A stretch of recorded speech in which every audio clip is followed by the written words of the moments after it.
5 years of dedication, sacrificing every vacation. I thought I was ready for senior management. Instead, he leaned back in his chair, tossed my portfolio aside, and said one single word, average. I smiled, but in my head, I was already plotting how to make him regret underestimating the wrong person. My name is Rachel Morgan, and at 38, I'd given Harper & Row Strategies the best years of my career. As I walked into that promotion review meeting on a crisp Tuesday morning, my heels clicking against the marble floor with practiced confidence, I carried a portfolio thick with evidence of my worth. $1 million deals I'd salvaged from the brink of collapse. Client relationships I'd rebuilt from ashes. Systems I'd implemented that kept our mid-sized Chicago consulting firm running like clockwork. The executive conference room smelled of leather and ambition, its floor-to-ceiling windows offering a view of the city I'd conquered one project at a time. I dressed carefully that morning, my best charcoal suit, the one that made me feel invincible. I'd rehearsed my talking points during my commute, each achievement memorized like a battle won. Gavin Cross sat at the head of the table, our new CEO of 6 months, 45 years old with silver threading through his dark hair. He had the kind of presence that commanded rooms without effort. He'd come from a larger firm with promises of taking us to the next level, and the board had eaten up his vision like starved wolves. I'd been cautiously optimistic when he arrived, hoping fresh leadership might finally recognize what I brought to the table. "Rachel," he said, barely glancing up as I entered. No good morning, no pleasantries, just my name hanging in the air like an afterthought. I took my seat across from him, sliding my portfolio onto the polished table. I've prepared a comprehensive review of my contributions over the past year, including— He waved his hand dismissively. "I've seen the numbers." The casual dismissal should have been my first warning. I watched as he flipped through my carefully prepared documents with the same interest someone might show a takeout menu. 5 years of blood, sweat, and 60-hour weeks reduced to pages he barely skimmed. "The Mitchell Industries contract," I began, determined to make my case. When their CEO threatened to pull out, I personally flew to Detroit, spent 48 straight hours reworking their entire implementation strategy. We not only kept the contract, but expanded it by 40%. A non-committal sound as he continued his cursory review. "The Q3 crisis with our compliance reporting, I identified the system error before it could trigger regulatory penalties. The fix I implemented saved us from potential fines exceeding $2 million. Nothing, not even a flicker of acknowledgement. I pressed on, my voice steady despite the growing knot in my stomach. I've also completely restructured our operational workflows. Client satisfaction is up 32% since— That's when he did it. Gavin Cross, the man who'd been CEO for less time than I'd been managing operations, leaned back in his Italian leather chair and tossed my portfolio aside like junk mail. The papers scattered slightly, years of my achievements fanning out across the table in disarray. "Your work is average, Rachel." He delivered the verdict with the same emotion one might use to comment on the weather. "Competent? Yes, but not exceptional. You're not ready for senior management, maybe in a few more years, if you can demonstrate more. Strategic thinking. Average." The word hit me like ice water. I felt my carefully maintained professional smile freeze on my face as something inside me shifted, crystallized into cold clarity. This man, who'd never pulled an all-nighter to save a client relationship, who didn't know the names of half our project managers, who relied on executive summaries I prepared, because he couldn't be bothered to dig into the details, this man had just reduced my career to a single, dismissive word. "I see," I said, my voice surprisingly calm. Inside, though, a different reaction was taking shape. Not disappointment, not even anger. Exactly. It was something sharper, more focused. As Gavin launched into some generic feedback about leadership presence and executive bearing, I wasn't really listening. Instead, I was thinking about our upcoming compliance audit, about the intricate systems I'd built that kept our operations running, about the passwords, processes, and procedures that lived solely in my head because I'd never had time to properly document them, too busy putting out fires and exceeding those average expectations. I was thinking about how Gavin Cross had no idea that the entire operational foundation of Harper & Row Strategies rested on my shoulders. How every successful presentation he'd given to the board relied on data flows I'd designed, reports I'd automated, relationships I'd cultivated. He had no idea what he'd just done, but he would. Oh, he would. "Thank you for your feedback," I said when he finally stopped talking, gathering my scattered papers with deliberate calm. "I'll certainly take it under consideration." As I stood to leave, Gavin was already checking his phone, having dismissed me from his thoughts as easily as he'd dismissed my work.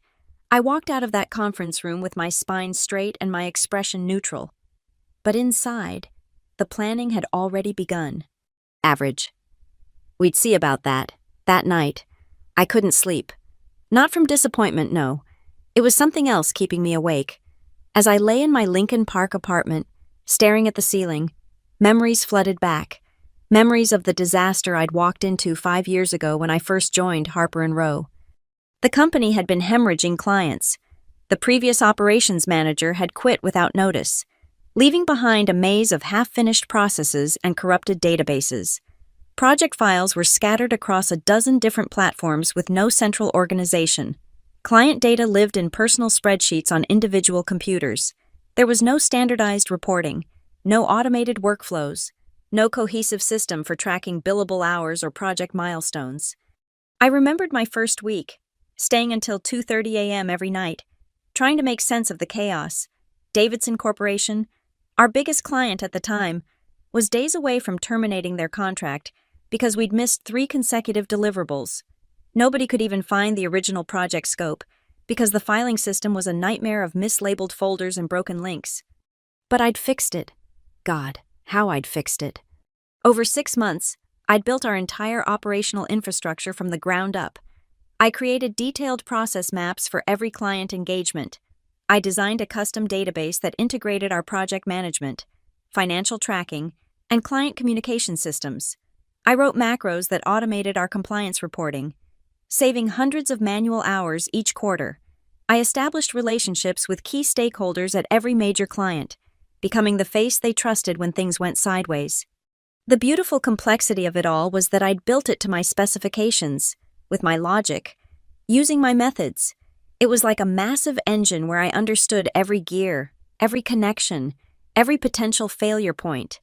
I'd documented some of it, sure enough to satisfy basic audit requirements, but the real knowledge, the intricate understanding of how it all worked together, that lived in my head. Take our compliance reporting system. For instance, on the surface, it looked straightforward. Data goes in, reports come out, but there were 17 different validation checks built into the process, each designed to catch specific errors that had caused problems in the past.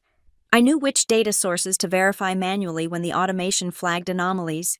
I knew which regulatory changes required adjustments to our calculations. I knew the workarounds for the software bugs that occasionally corrupted our quarterly filings. Or consider our client relationship management. Yes, we had a CRM system, but the real intelligence was in the personal notes I'd never transferred from my private files. Which client preferred calls before 9 a.m.? Which one would only accept revisions if you framed them as enhancements?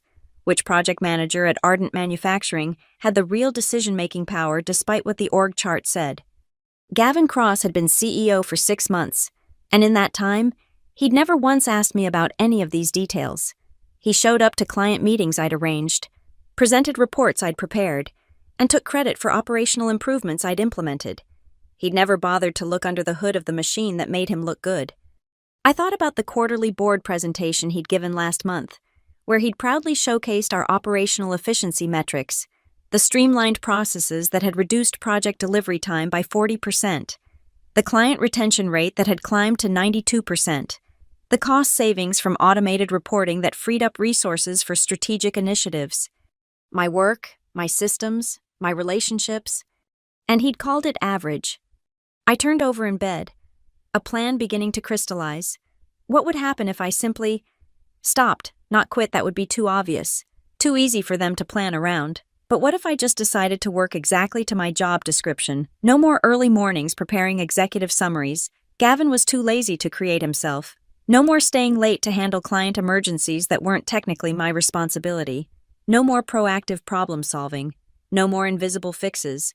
No more being the safety net that caught issues before they became visible catastrophes. I thought about the timing.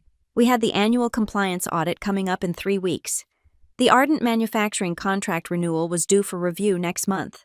3 major project deliverables were scheduled for the next quarter, all relying on workflows I'd optimized but never fully documented. A smile played at my lips in the darkness. Gavin Cross thought my work was average. Then that's exactly what he'd get. Average employees don't arrive at 7 a.m. to prep for other people's meetings. They don't skip lunch to troubleshoot system errors. They don't maintain mental databases of institutional knowledge that should have been properly documented by leadership years ago. I reached for my phone and scrolled through my calendar. My vacation request for next month, a trip to Seattle I'd been planning for 2 years, had been sitting in pending status. I'd been meaning to cancel it, assuming I'd be too busy with the promotion I wasn't getting. Now I thought I might just keep those dates blocked off. After all, average employees take their allotted vacation time, don't they? As sleep finally began to claim me, I felt a strange sense of peace. For 5 years, I'd been the wizard behind the curtain, making the great and powerful Harper and Row run smoothly while others took the bows. But wizards, I realized, could choose when to work their magic. And sometimes, the most powerful spell was simply choosing not to cast one at all. The next morning, I arrived at the office at 9 a.m. sharp. Not 8:15 like usual, not 7:45 when there was a crisis. 9 o'clock, the official start time listed in my employment contract. Sarah from accounting was already at her desk, and she did a double take as I walked past. "Running late this morning, Rachel." "Right on time, actually," I replied with a pleasant smile, continuing to my office without stopping to ask about the Patterson account discrepancy I'd noticed yesterday. That wasn't technically my department, after all. My email inbox showed 47 new messages since I'd logged off at 5 p.m. yesterday, another first.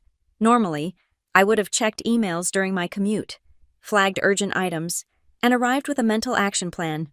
Today, I opened Outlook with my morning coffee and began a leisurely review. The third email made me pause. Gavin, sent at 11:43 p.m. last night. "Rachel, need the executive summary for tomorrow's Fleming Industries meeting on my desk by 8 a.m. Thanks." I glanced at my watch. 9:20 a.m. The meeting was in 40 minutes. In the past, I would have seen this email on my phone last night, recognized that Gavin had forgotten about the meeting, and spent 2 hours preparing a comprehensive brief. I would have arrived early, placed it on his desk with sticky notes highlighting key talking points, and maybe even included competitive intelligence I'd gathered on my own time. Instead, I typed a brief reply. "I wasn't aware preparing executive summaries for your meetings fell under my operational management duties. Happy to discuss adding this to my responsibilities, along with appropriate compensation adjustment. Send." The fourth email was from Tom in AT. "System flag on the Hartfield data integration. Looks like the usual sync error. Can you work your magic?" Ah yes, my magic. The sync error that occurred monthly because our legacy system couldn't properly handshake with the new platform. I'd created a manual workaround 2 years ago. A complex series of data manipulations that took about an hour but prevented loss of client billable hours.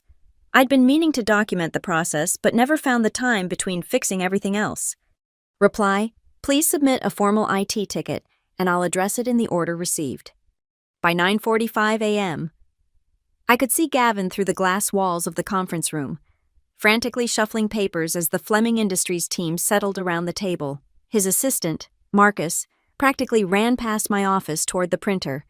10 minutes later, Gavin was presenting from handwritten notes, stumbling over figures he didn't quite understand. My phone buzzed. Text from Lisa, our project manager on the Ardent account. R. Weird discrepancy in the quarterly metrics.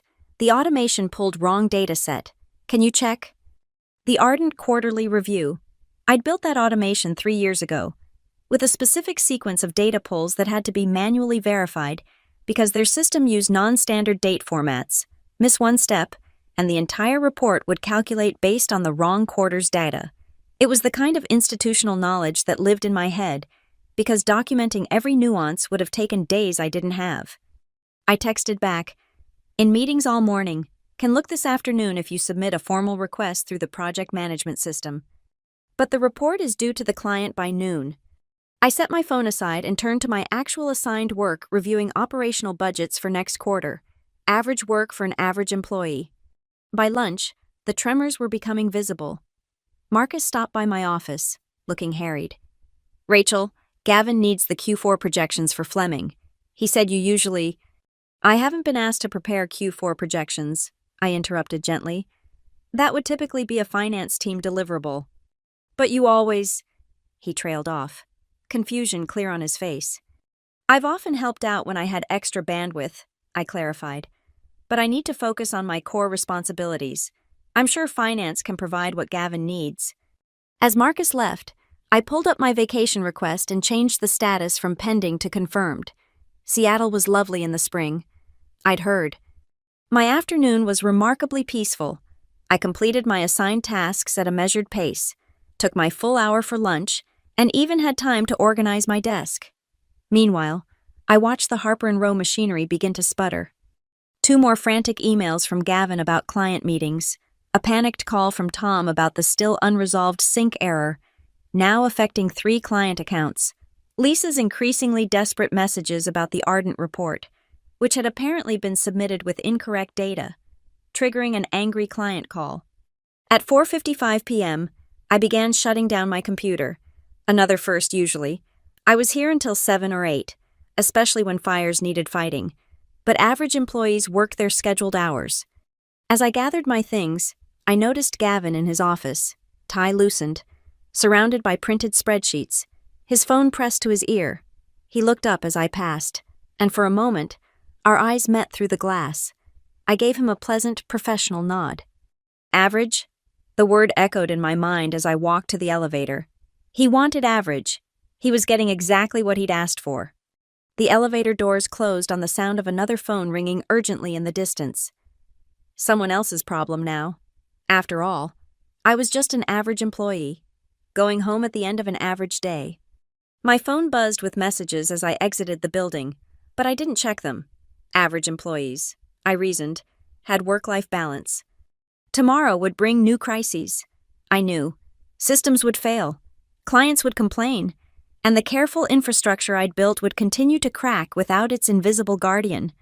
But tonight I was going home on time, ordering takeout, and sleeping 8 full hours, perfectly average, just like Gavin wanted. Friday morning arrived with the kind of chaos I'd been expecting.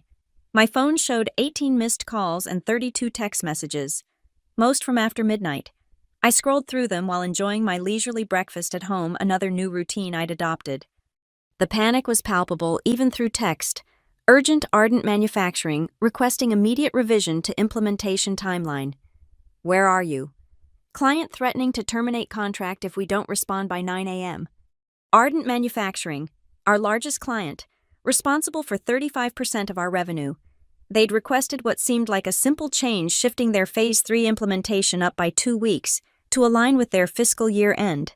Simple, unless you understood the intricate dependencies I'd built into the project architecture. Moving Phase 3 meant recalibrating 17 different deliverables across 4 project teams. It required adjusting resource allocations that were interwoven with 3 other client projects. Most critically, it meant modifying the compliance checkpoints I'd embedded to ensure we met regulatory requirements miss one, and we'd face potential audit failures. I knew exactly how to do it. Which dependencies to adjust first? Which team leads to notify in what order? Which back-end system configurations needed manual overrides? It would take me maybe 3 hours of focused work. But I wasn't going to do it. I arrived at the office at 9 a.m. to find barely controlled pandemonium. The conference room was packed, voices raised as people talked over each other. Through the glass, I could see Gavin gesticulating wildly at a whiteboard covered in incomprehensible diagrams. "Rachel." Lisa practically pounced on me as I reached my office. "Thank God, Ardent is losing their minds. They want the timeline adjusted. But every time we try to move something in the system, it breaks something else. Tom from IT says the project dependencies are all interconnected in some complex way that only you understand." I set down my coffee carefully. "I'm sure the team can figure it out. What does the documentation say?" Lisa's face went pale. The documentation just shows the basic workflows, not all the connections between systems, not the compliance triggers. Rachel, if we miss those regulatory checkpoints, then I suggest bringing in compliance to review, I said mildly. I have my operational reports to complete this morning. But you built this system. And the company should have insisted on comprehensive documentation, I replied. I've mentioned that need in my last 3 annual reviews. Perhaps now management will understand its importance. By 11 a.m., the situation had deteriorated further. I watched from my office as a parade of panicked employees rushed between meetings. The ardent team was now on a continuous conference call, their voices carrying through the thin walls. I heard my name mentioned repeatedly, usually preceded by expletives. Then came the email that made me smile. Not from Gavin, he was too busy fighting fires. It was from James Morrison, our Chief Compliance Officer. Urgent regulatory filing deadline missed for 3 client accounts. System shows quarterly reports were never generated. Finance saying this is operations issue. Need immediate resolution. The quarterly compliance reports. My beautiful, complex automation that required manual verification at 6 specific checkpoints. Miss even one, and the system would silently fail to generate the reports, waiting for human intervention that never came. I'd always caught these failures within hours, a guardian angel preventing regulatory disasters. This time, I'd let it wait for the formal IT ticket that never came. At noon, Gavin himself appeared in my doorway. His usually immaculate appearance was disheveled, tie askew, hair mussed from running his hands through it. Rachel, we need to talk.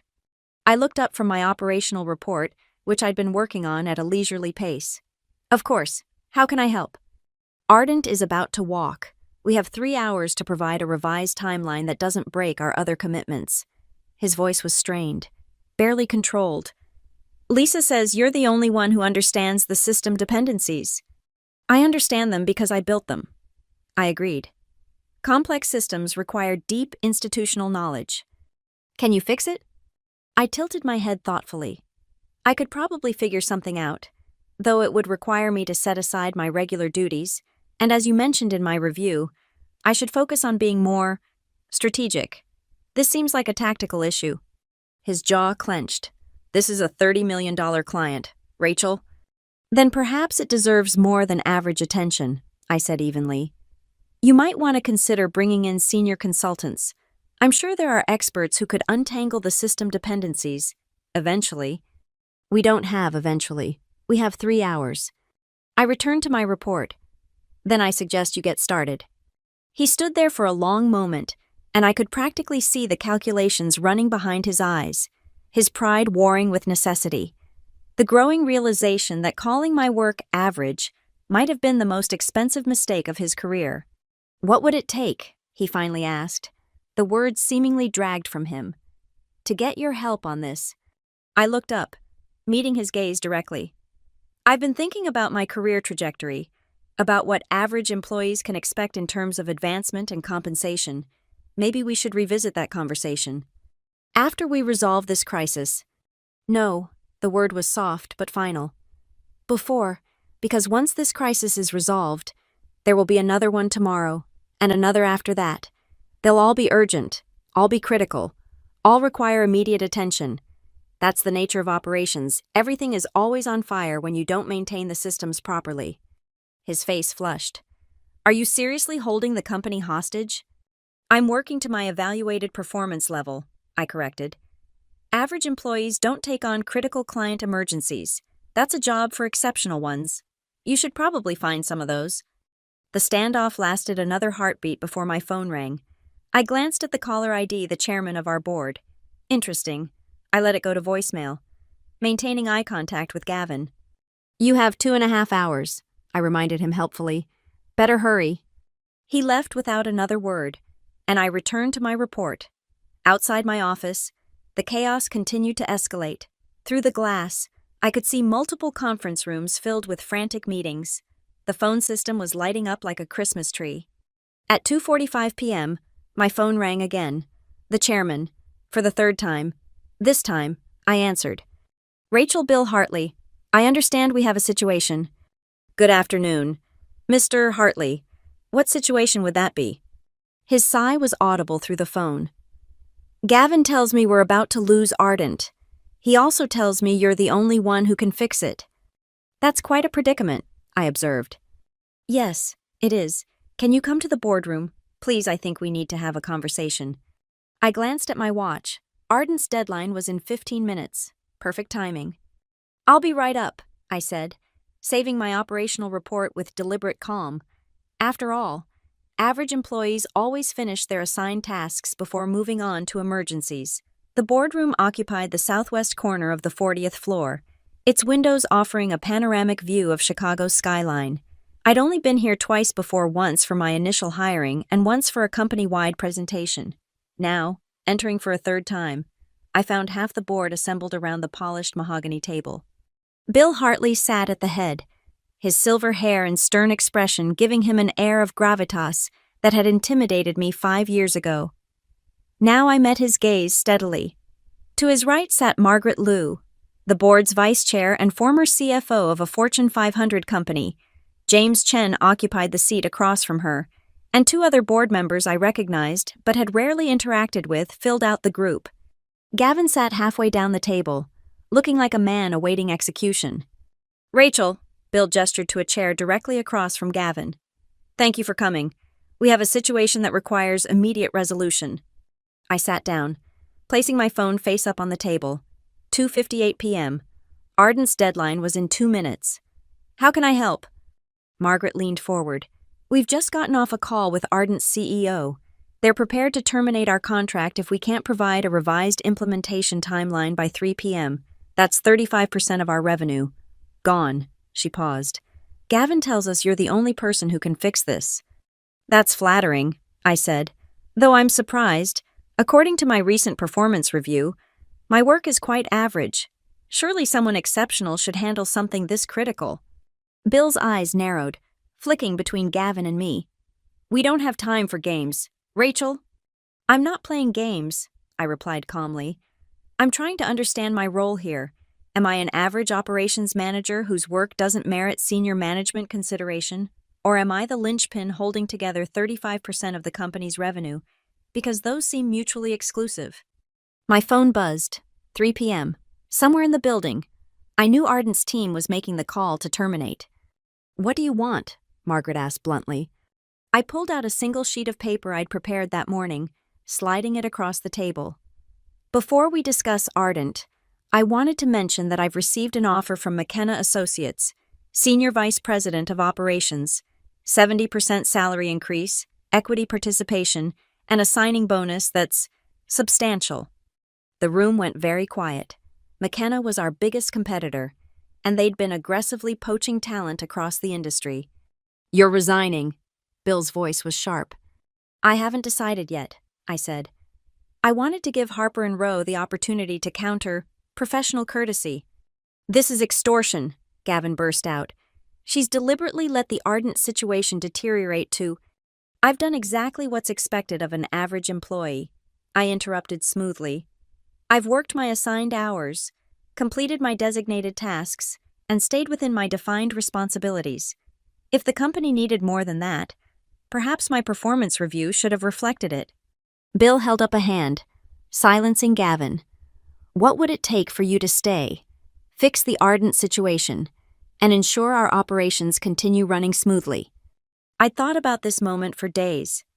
Chief Operating Officer, reporting directly to the board, full autonomy over operational decisions, salary matching McKenna's offer, and the authority to hire 3 senior managers of my choosing to properly document and maintain our systems. That's, Gavin started. Less than what it will cost if we lose Ardent, Margaret finished for him. She was already doing the math. I could see it in her eyes. Not to mention the other clients who'll follow when word gets out. Bill looked around the table. I need to speak with Rachel privately. Everyone else, please step out. Gavin, stay close.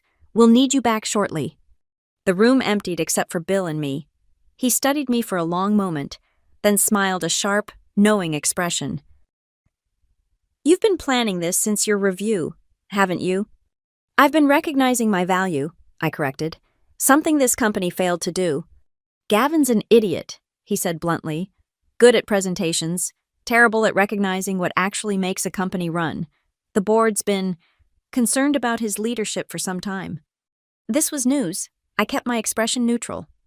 Here's what I'm prepared to offer, Bill continued.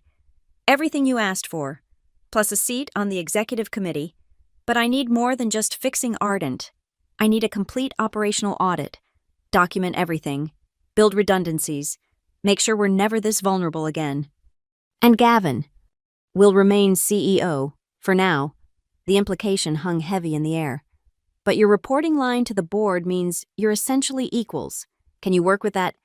I thought about Gavin's face when he'd called my work average. About 5 years of being invisible while keeping the company afloat. About the sweet vindication of this moment. I can work with that, I said. But I need the offer in writing, now. Bill was already pulling out his phone. Margaret, bring legal up here. We need an employment contract drafted immediately. He looked back at me. You'll fix Ardent. The moment I sign, I promised. I can have a revised timeline to them within an hour. The compliance issues resolved by end of day.